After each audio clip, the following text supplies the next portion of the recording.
আসসালামু আলাইকুম। পেঁয়াজ নিয়ে খুবই ইন্টারেস্টিং একটা ঘটনা ঘটেছে বাংলাদেশ এবং ভারতে।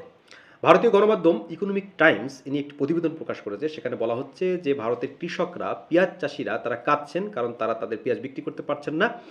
সেই একই সময় বাংলাদেশে এখন পেঁয়াজের কেজি হচ্ছে ৳১২০ বা তারও বেশি। কিন্তু ভারতে এর ৩ বা ৪ ভাগের ১ ভাগ ২০, ২৫, ৳৩০ এই দামের মধ্যে আছে। এবং ইকোনমিক টাইমস বলছে যে ভারতের কৃষকরা যখন তাদের পেঁয়াজ নিয়ে কাঁদছেন, বিক্রি করতে পারছেন না, তখন বাংলাদেশের ক্রেতারাও কাঁদছেন কারণ তাদেরকে চড়া দামে পেঁয়াজ কিনতে হচ্ছে। কেন? কারণ বাংলাদেশ ভারত থেকে এখন পর্যন্ত পেঁয়াজের যে আমদানির অনুমতি দেয়নি। কারণ বাংলাদেশের যে কৃষকরা তারা আবার ক্ষতিগ্রস্ত হবেন, কারণ বাংলাদেশ প্রায় সিজনের শেষ সময় আছে এবং সামনেই নতুন পেঁয়াজ উঠবে। ইতিমধ্যে মরিকাটা পেঁয়াজ উঠে গেছে। সুতরাং এখন যদি পেঁয়াজ আমদানির অনুমতি দেওয়া হয় তাহলে পরে দেশি কৃষকরা ক্ষতিগ্রস্ত হবে। তো ভারতও বিভিন্ন সময় এই পলিসি তারা অ্যাপ্লাই করতো যে তাদের কৃষককে বাঁচানোর জন্য, তাদের সুবিধার জন্য তারা কিন্তু বিভিন্ন বিধিনিষেধ দিত। মনে চাইলে তারা রপ্তানির অনুমতি দিত, মনে চাইলে তারা বন্ধ করে দিত।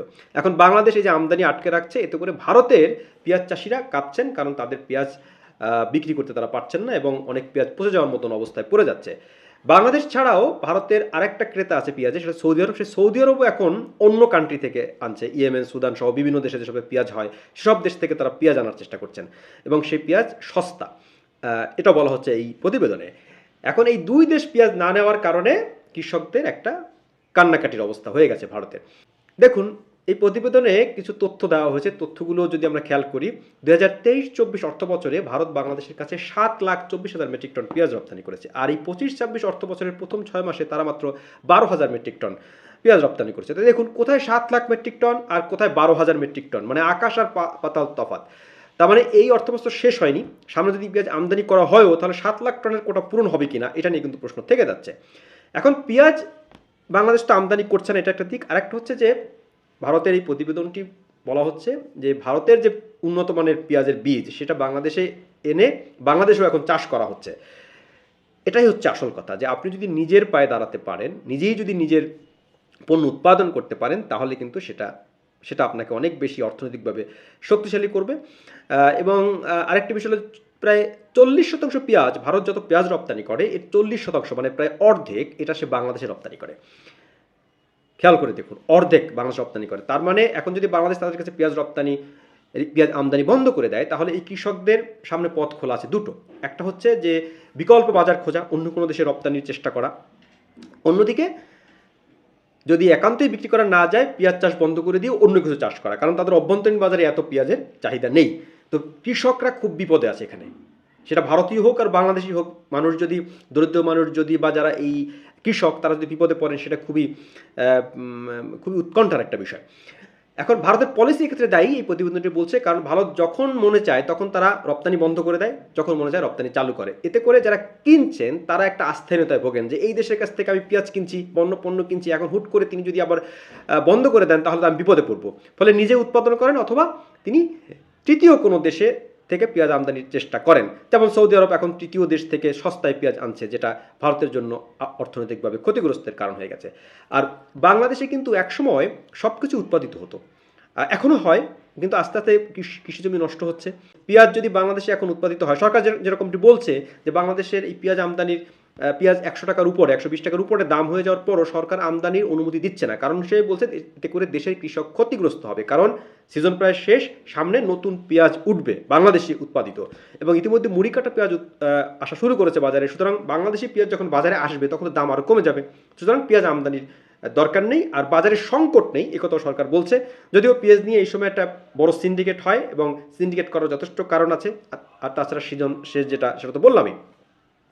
তাহলে সব মিলিয়ে আমাদের যেটা বোঝার বিষয় সেটা হচ্ছে যে 5 আগস্টের পর যখন শেখ হাসিনা সরকারের পতন হলো, তখন ভারতের গণমাধ্যম সহ ভারতের অনেক রতিভরতিরা বলা শুরু করলেন যে বাংলাদেশে তারা বিভিন্ন জিনিস রপ্তানি করবেন না, তারা বিক্রি করবেন না। কিন্তু আপনার যদি অর্থনীতি সম্পর্কে, আন্তর্জাতিক বাণিজ্য সম্পর্কে ন্যূনতম ধারণা থাকে, তাহলে আপনি বুঝতে পারবেন যে যে দেশ পণ্য বিক্রি করে সেই দেশই মূলত মূল লাভটা পায়, আর যিনি কেনেন তিনি তো তার লাভ হয়ই, কিন্তু এই জন্য সারা বিশ্বে মানুষ বিক্রি করার জন্য মরিয়া। আপনি যদি ব্যবসায়ী হন, আপনি বিক্রি করতে চাইবেন।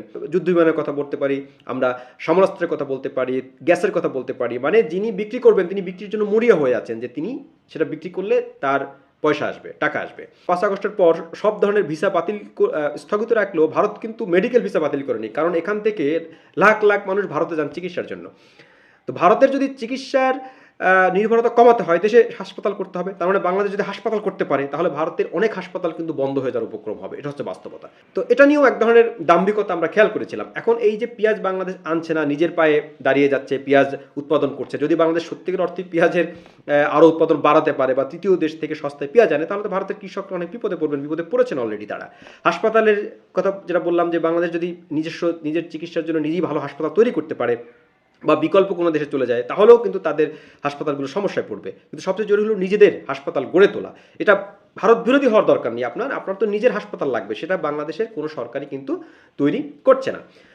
আপনাদের খেয়াল থাকার কথা অনেকেরই, যে বাংলাদেশে একসময় কিন্তু বিপুল সংখ্যক গরু ভারত থেকে আসতো, কিন্তু ভারতের বর্ডারে কড়াকড়ি সহ নানা কারণে, ধর্মীয় কারণে হোক, নানা কারণে কিন্তু সেই গরু এখন আর সেভাবে আসে না। কিন্তু গত কয়েক বছরে দেশে কিন্তু অধিকাংশ গরু এখন দেশেই উৎপাদিত হচ্ছে। ঘরে ঘরে এখন অনেকে গরু লালন পালন করছেন। দাম একটু বেশি গরুর মাংসের, কিন্তু আপনি মোটামুটি নিশ্চিত থাকতে পারেন যে এই গরুটির মাংস আপনার দেশে উৎপাদিত। এটা একটা বড় বিষয়, দামটা যদিও বেশি। তো পেঁয়াজের ক্ষেত্রেও তাই, পেঁয়াজ যদি দেশে উৎপাদিত হয়, দাম একটু বেশিও হয়, সেটা কিন্তু আলটিমেটলি অর্থনীতির জন্য ভালো। আর 120 টাকা যদি, এটা খুব বেশি দাম আমি বলতে নারাজ, কারণ একসময় 200 টাকা পর্যন্ত পেঁয়াজের কেজি হয়ে গেছিলো, সেই হিসেবে চিন্তা করলে একটু কমই। তো সরকারের জন্য এটা খুবই ভালো পদক্ষেপ যে এখন পর্যন্ত সরকার আমদানির অনুমতি দেয়নি, যদি মনে করে সরকার আমদানি অনুমতি দেবে। কিন্তু দেশের কৃষকদের সুবিধার জন্য এই যে আমদানি বন্ধ করা, যেটা ভারত এতদিন করতো তার বেনিফিটের জন্য, সেটা বাংলাদেশ এখন অ্যাপ্লাই করা শুরু করেছে। এটা খুবই ভালো দিক। আর পেঁয়াজ টিয়াজ এগুলো দেশের ভিতরেই উৎপাদিত হওয়া জরুরি। পেঁয়াজ বলুন, গরু মাংস বলুন, আর হাসপাতালের চিকিৎসা বলুন, এগুলো দেশের ভিতরেই এখন করতে হবে। মানুষ আরও কত বিষয় নিয়ে কত জায়গায় চলে গেছে। এটা তো রকেট সায়েন্স না যে আপনি এখনই পারবেন না। অনেক জিনিসের সমাধান কিন্তু এখনই করা সম্ভব। মোদ্দা কথা হলো নিজের পায়ে দাঁড়াতে হবে। আর ইকোনমিক টাইমস কিন্তু এসব বিষয়েই ফোকাস করেছে যে আপনি যদি রপ্তানি করছেন, বারবার যদি আপনার পলিসি শিফট করে, পরিবর্তন হয়, তাহলে ক্রেতা আস্থাহীনতায় ভুগবে। বাংলাদেশ যে কারণেই হোক না কেন, এটা কিন্তু কাজে দিয়েছে। ভারতের এই বিধিনিষেধ, বাংলাদেশ এখন নিজের পায়ে অনেক ক্ষেত্রেই দাঁড়ানোর চেষ্টা করছে। এটা করতে হবে। সামনে রাজনৈতিক সরকার যদি আসে, তখনও এই ধারা অব্যাহত রাখতে হবে। দর্শক সবাই ভালো থাকবেন। কথা হবে নতুন কোনো ভিডিওতে।